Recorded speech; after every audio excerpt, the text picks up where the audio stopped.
In this video, I'll describe to you a unique steel shutter design that I came up with myself. It originally came to mind because I wanted a completely zero maintenance design. And what I came up with was using steel plate. This is galvanized steel 14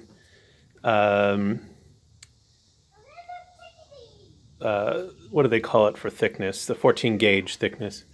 And all you have to do is get a very strong hinge. You can put it on your window frame like this, lag bolt it in.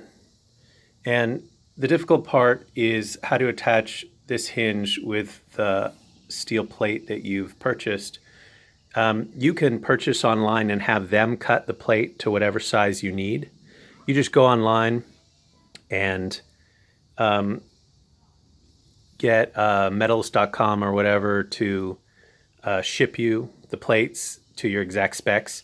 Be careful. Don't make one mistake I did. I got the hinge a little too far to the right. And what you want to do is get this hinge all the way flush with the edge of your window frame. If you don't, see what I had to do here is chisel out a little bit of wood on my window frame and repaint it. And now that allows this to open up all the way. So that's one tip. Get your hinges out as far as you can. The next tip is get the right screws that can look like carriage bolts on the outside so that they're theft resistant. I mean, the whole point is to be completely fortress tough on your shutters, right?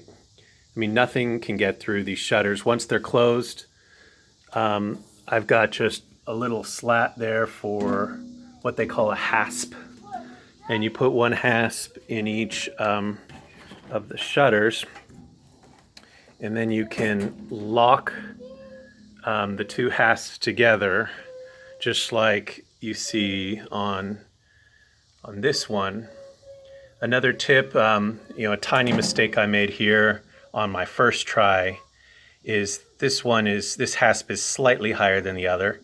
So what you do is, you can fabricate one hasp before you install it, then install the other one without cutting the slot or installing the hasp, and do that at the very end to make sure they're in perfect alignment. That's one tip I learned. And besides that, just galvanized steel. Again, 14 gauge seemed about right to me. I was happy with the thickness.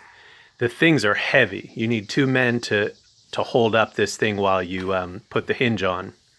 But I think they turned out very nice. Like I said, one of the best parts is absolutely maintenance free. I really do expect them to look exactly the same in 50 years or whatever.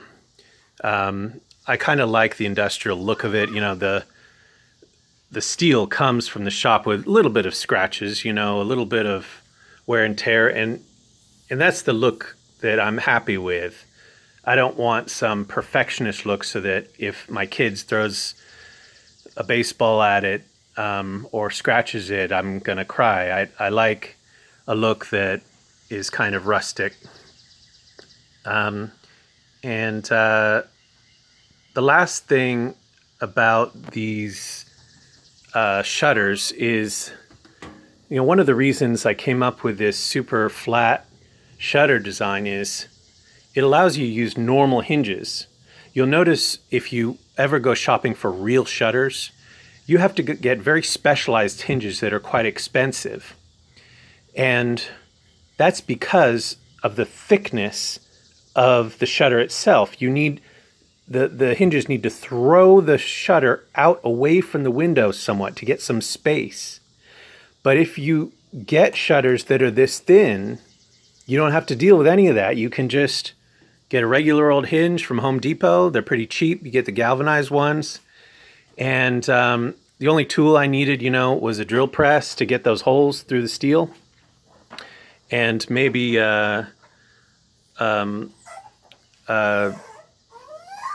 grinder. That's the name of the tool, a grinder with a nice metal cutting thin blade to cut this slat for the hasp.